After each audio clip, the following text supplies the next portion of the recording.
This is the Giants Postcast, your instant game reaction for the San Francisco Giants, part of the Locked On Podcast Network.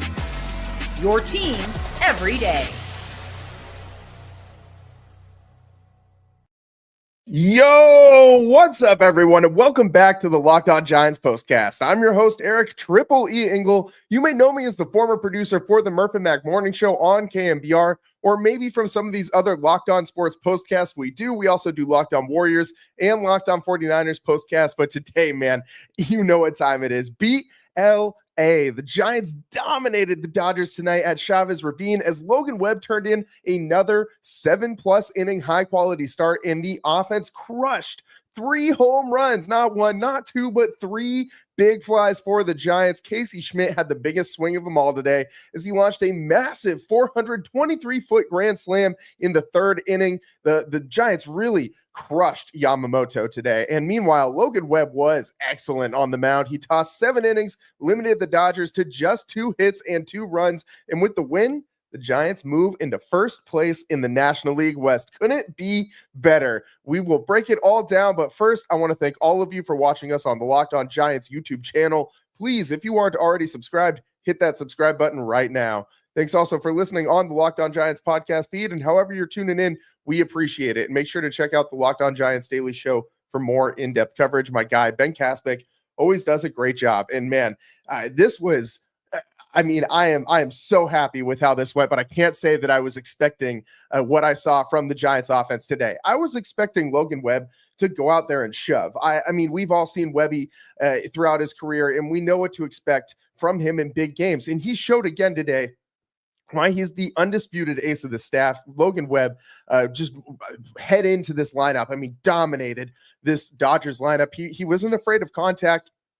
Wasn't hunting those strikeouts like we've seen him do in a few other games. He only had 4 strikeouts today. Did have 3 walks. That was a little uncharacteristic of him. But you saw him going right to his bread and butter, which was that fastball changeup combo, trying to get ground ball outs. And he did a very, very good job navigating the toughest lineup in all of baseball. Logan Webb, 2.58 ERA on the season. And this guy should be in everybody's Cy Young shortlist at this point. Logan Webb doing it again, his 7th start of 7+ innings this season.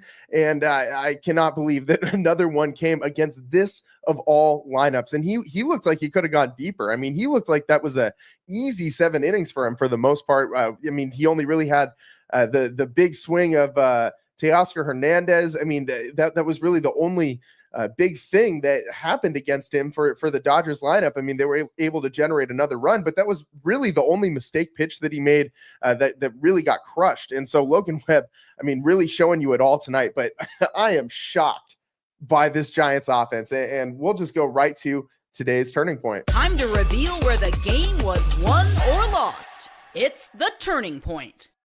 And I think this turning point came in that top of that 1st inning when Willy Adames stepped into the box and hit his 8th home run of the season, 102.2 miles an hour off the bat and 380 feet. Willy Adames, I mean, hits one to right center, and you know that we've talked about this before. He loves hitting the ball into the gaps. That's where his power is, to right center and to left center. And Oracle Park has some pretty deep gaps. And Willy Adames, when he's not at Oracle Park, has a much better chance of hitting one out into, like, if that fly ball would be maybe an extra base hit at Oracle Park, maybe even an out. But for Willy Adames at Dodger Stadium, this one is a 1st inning home run. And Willy Adames has been absolutely tearing the cover off of the baseball lately. Ever since they started on this road trip, I mean, he has been so damn good. In the Colorado series, he went 5 for 11 with 2 bombs. He's got 3 home runs in his last, 4 games. So Willy Adames is really starting to turn a corner here at the exact moment the Giants need him to. Maybe Coors Field was the fix. I mean, we know that's a great place to go, and we know Willy Adames is a great hitter. He just kind of needed to get his head right and fix shorten up some mechanics. So Bob Melvin giving him those 2 days off before going in to Coors Field really gave Willy Adames the best of both worlds, the opportunity to get his mind right with those 2 off days, and then go out there and execute at a place where it's easy to hit bombs. And that's exactly what he did, and it's carried over now into Dodger Stadium. And into Chavez Ravine. And the Giants, I mean, I cannot believe that it didn't stop there, because in the third inning, we got the biggest swing of the bat from today's player of the game. This is the Locked On Player of the Game.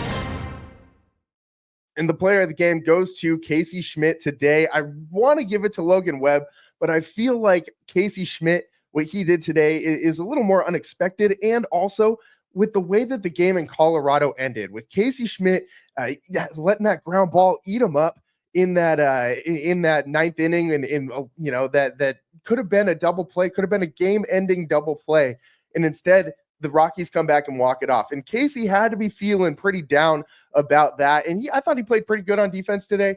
But the biggest thing for Casey Schmitt to do would be come back and have a big moment against the Dodgers. Anything that he could do to help the Giants win against the Dodgers, all sins in that Rockies game would be forgiven. And that's exactly what he gave you today, with 2 outs in the top of the third inning after Yamamoto walked the bases loaded. Casey Schmitt comes in and hits a 4-run grand slam over the left center field wall, his second home run of the season, and his first grand slam of his career. 108.4 miles an hour, 423 feet, a 2-cheeker 10 feet up into the bleachers. Or 10 rows up into the bleachers. Casey Schmitt was, elated after he hit this bomb. You saw him sit there and watch it for a solid 3-4 seconds and stare into the Giants dugout before flipping the bat. And everybody was hyped after this one. You saw the way that everybody reacted to that home run. Everyone, obviously, that was on base, just waiting around home plate for Casey Schmitt to come back. And you saw Yamamoto damn near smash his glove into the ground because he was so disgusted with himself. And Casey Schmitt, just one swing of the bat, made us all forget about that loss against Colorado. And it wasn't a terrible pitch. It was a splitter low in the zone. Maybe it was too far over the plate, middle in, and Casey Schmitt does like those inside pitches. We know that he has a ton of power, and 108.4 off the bat. Casey Schmitt has also been hitting very well, had a home run in that Colorado series too. And he's starting to get going a little bit as well. And now that he's been playing every day, I kind of expect this to continue a little bit for Casey Schmitt, at least at the dish. We know the power's there. He's been a pretty bad hitter so far this season with the inconsistent playing time. But since that Colorado series, and because he's had such little playing time, that batting average has jumped all the way up to 231. Not the best in the world, but a lot better than it looked just a couple weeks ago. So Casey Schmitt really delivering for the Giants. And speaking of the third base situation, want to update you guys. We did have a Matt Chapman update before this game down at Dodger Stadium. Matt Chapman in a splint, and he will be out another couple weeks before being able to resume baseball activity. But my eyes saw Matt Chapman doing some baseball activity today. He was down on the field pregame, taking warm-up grounders with his throwing hand in a splint, and he was just using his one-handed, his glove hand, to just take some infield. And he wasn't throwing the ball or anything. He was tossing it like out of the glove, like just kind of throwing it over to the side. He wasn't like trying to throw it to anyone in particular, and he wasn't using his injured hand at all. But Matt Chapman, just a gamer. Dude just wants to get some work in, and he's not going to let a couple sprained ligaments keep him down. So shout out Matt Chapman in the Wu-Tang shirt down there in LA, taking some grounders, wanted to be a part of this team. And I do think that that's kind of like a mentality thing. Like, that's got to feel good for you if you're a Giants player, that the guy like Matt Chapman is down there with the team for a series like this. I do think that matters when you're supposed to be a team captain type in the locker room. And obviously Matt Chapman, I think, trying to do his part to show the team, like, hey, I'm showing up today as much as I can. You guys should all do all you can as well. And man, the Giants really did it all on the offensive end of things. At least, 6 runs. What more can you want from a team facing Yamamoto, he's been one of the most consistent pitchers for this Dodgers team in his own home ballpark, and the Giants go down there, tattoo him for 6 runs and 10 hits on the night in total for the Giants. A great way to start this series against the Dodgers. And also, this is the just as many wins as the Giants had in all of last season against the Dodgers. All one of them that they had last year, they now have this year's first win against the Dodgers as well. And we said yesterday, going into this series, that the key to the Giants winning this series is winning the Logan Webb game, because if you didn't win the Logan Webb game, things become a little tougher. Obviously, he gives you your best chance to win. But tomorrow, I think that the Giants have a decent shot against Clayton Kershaw. He's not the same guy he once was. And you got Landon Roop on the mound, and Roop has been very good this year as well. And obviously not Logan Webb good, but Landon Roop has shown us a lot for a rookie, and he's had his ups and his downs. But overall, I think that you have to like what you've seen from Landon Roop. He's been very good at getting ground ball outs. He's been able to get strikeouts when he needs it, and he's able to get you out in a lot of different ways. So I think he does give the Giants a pretty solid shot to win tomorrow. And you get two chances to win this series now. And if you win this series, you take the division lead coming out of this first matchup against the Dodgers. And that would be a huge momentum boost for the Giants. We talked at length about this yesterday, but their schedule out of this Dodgers series is pretty favorable. So the Giants really have an opportunity here to grab this division and kind of maybe get a couple games in between them and the Dodgers and the Padres. It's possible. And that's crazy that we're in the middle of June talking about this. I did not think a couple of weeks ago that we'd be talking about the Giants maybe taking over first place in the National League West when they were struggling to score more than 4 runs in a single game. Just what a turnaround for this Giants team. We got plenty more to talk about on the other side. Got to discuss what you'll be talking about after this one and get into some more big moments from tonight's game. That's what's coming up next on the Locked On Giants postcast.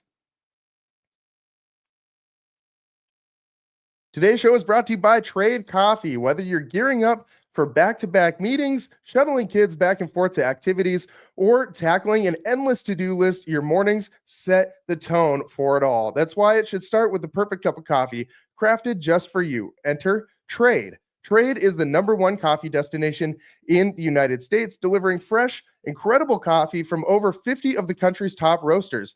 Whether you're a cold brew fan or a pour-over purist, they've got a roast that you'll love. And I mean, I am pretty much a coffee snob. I think I could qualify as, it's not something I care to admit, but I am going to judge you if you come at me with the Folgers. I'll accept it if I need it, but I love good, high-quality coffee. And let me tell you, Trade, it hits it every single time. I took the Trade quiz, and it only took a minute. And the first bag they sent me, it was spot on. Some of the best coffee I've ever had in my life. And I love that their prices are comparable to grocery store brands, but the flavor, it's just a whole different level. Right now, Trade is exclusively offering our customer 50% off your first month trial at drinktrade.com/lockedonmlb. That's trade, TRADE.com/lockedonmlb for 50% off your first month trial. drinktrade.com/lockedonmlb. And today's show is also sponsored by FanDuel. The NBA playoffs are in full swing, and every night delivers highlight-worthy performances, major momentum shifts, and can't-miss moments. Whether it's a game-winning shot or a breakout player, there's never been a better time to get in on the action. FanDuel makes it easy to stay in the game before tip-off and live with player props, performance trends, same-game parlays. Fans have more ways than ever to play smart and win big. And I've been telling you guys, every single FanDuel read we have, I'm telling you, OKC is going to win the finals. I know it's the chalk pick. I've been saying this for a while, though. I didn't care that the Pacers went up 2-1. Told you that last time too. The only thing I'm upset about at this point is that I can't cash my OKC in 5 ticket anymore, obviously, since they lost 2 games in this series, but they're going to probably win it in 6, I think, at this point. Going back to OKC, they're going to have some momentum. They winning tonight, the way they came back and won, I think that's going to kind of break the spirit of Indiana a little bit. OKC is winning this in 6. And if you're new to FanDuel, it's the perfect time to sign up. Head to FanDuel.com, place your first $5 bet. If it wins, you get over $200 in bonus bets. Again, if you're new to FanDuel, it's the perfect time to sign up. Head to FanDuel.com, place your first $5 bet. If it wins, you'll get $200 in bonus bets. Make every moment more with FanDuel, the official sports betting partner of the NBA. Welcome back to the Locked On Giants postcast. I'm your host, Eric Triple E Engel, and tonight the Giants beat LA, the best one-word and 2-letter phrase that any Giants fan could hear. I mean, it's just like, it just gets everybody going. Doesn't matter who the Giants are playing. If you're walking down the ramps at Oracle Park and you just start yelling, giving out a good beat LA, LA. You're going to get the entire stadium. Everybody rolling down those ramps with you is going to start going in on it too. And that's just how we are here in San Francisco. If you guys saw Mookie Betts and Jackson Merrill talking on Bleacher Report about who the meanest fans are, they said it's Giants fans. And when it comes to this Dodgers series, damn right we're mean about it. I hate the Dodgers. Everything about them, their stupid uniforms, their stupid colors, their stupid players. Max Muncy talking about hating Oracle Park and go get that ball out of the water. I'm going to throw you in the water, Max Muncy. The Dodgers, they're the most hateable team, in my opinion, in all of baseball, with all the money that they just spend every year, year in, year out. It almost feels like they've taken that title from the Yankees as like the team that you just expect to just go out and buy every free agent. It's so annoying and it's so validating to watch the Giants go and beat up on the Smurfs, especially going and crushing Yamamoto today. And that was so satisfying. But perhaps even more satisfying was watching Logan Webb do his thing on the mound down there in Dodger Stadium and just frustrating all of those high-end free agent talents that the Dodgers brought in. All of those all-stars just couldn't figure out Logan Webb. Freddie Freeman, 0 for 4. Shohei Ohtani, 0 for 4. This was such a fun night to watch the first three batters of this Dodgers lineup. Mookie Betts did not get a hit against Logan Webb. I mean, he did draw a couple walks, but I will take an 0 for 10 with 2 walks any day of the week against Shohei Ohtani, Mookie Betts, and Freddie Freeman. This was a domination by Logan Webb. Oh, he also, by the way, Will Smith did not get a hit in 3 at-bats against Logan Webb, did draw a walk. But, I mean, the first 4 batters in this order, 0 for 13. That's crazy. When you really think about it, that's crazy. That's 4 All-Stars. Logan Webb basically just went through half of the National League All-Star, potential starting lineup and dominated them. Absolutely dominated them. And Logan Webb has been doing this all year. We know he's been doing it like this all year. But what I was really impressed with was that he was doing it with the cutter. This is a pitch that he didn't develop until later in his career. He doesn't really throw it a ton. He's been using it a little bit more this season, but today used it more than any other pitch. I've never seen Logan Webb do that once in his career. 30% of his pitches were cutters through 29 of them. That's got to be by far the most he's thrown in a single game. I've never seen him do that with the cutter. And he was really dominant with that pitch. He had a 30% whiff rate on it. He got 20 swings on that pitch and generated 6 whiffs. He did a great job locating tonight with basically everything he threw. An average exit velo was down to 81.3 miles an hour in total for Logan Webb. So they weren't even hitting him hard, even though that's what Logan Webb wants. He pitches to contact. He gives you an opportunity to hit the ball. He does give up some hard contact, but it's usually on the ground. Today, he didn't even really give up hard contact. I mean, Teoscar Hernandez crushed that one sinker that Logan Webb threw. And he's been doing that occasionally. He'll leave a sinker high in the zone and the guy will jump all over it. And that's kind of what happened in that situation. But the cutter really impressed me. Average exit velo from that cutter, lower than any other pitch that he threw today, by the way, 75.6 miles an hour average exit velo. So really, really, really weaponized that pitch tonight and dominated with it. And that's shocking because he's never done it before. And he broke it out against the Dodgers of all teams. Logan Webb continues to do things that make me sit here in awe whenever I watch him on the mound. He is my favorite pitcher in all of baseball to watch. So much so that I just went out and traded for him in my fantasy baseball league because I couldn't stand not having Webby on my roster anymore. So I probably overpaid him for it a little bit, give him Max Fried, and there were some other pieces involved on both sides of that trade. But I just had to have my guy, you know what I mean? And Logan Webb, just making every Giants fan and fantasy owner out there happy as hell with a win tonight over the Los Angeles Dodgers. Webby now 6-5 on the year, and the Giants, more importantly, 1-0 against the Dodgers.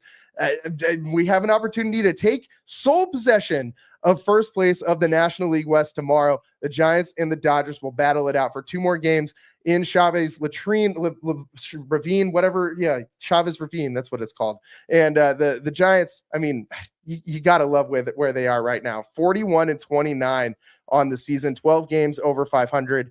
This team is legit. This is a playoff team. This is a good baseball team. It's time to start believing in them. Don't miss tomorrow's show. It'll be a fun one way or another. We'll be coming to you live after Giants Dodgers, as we always do. That's all the time that we got for you guys tonight. I'm your host, Eric Triple E Engel. We'll see you next time.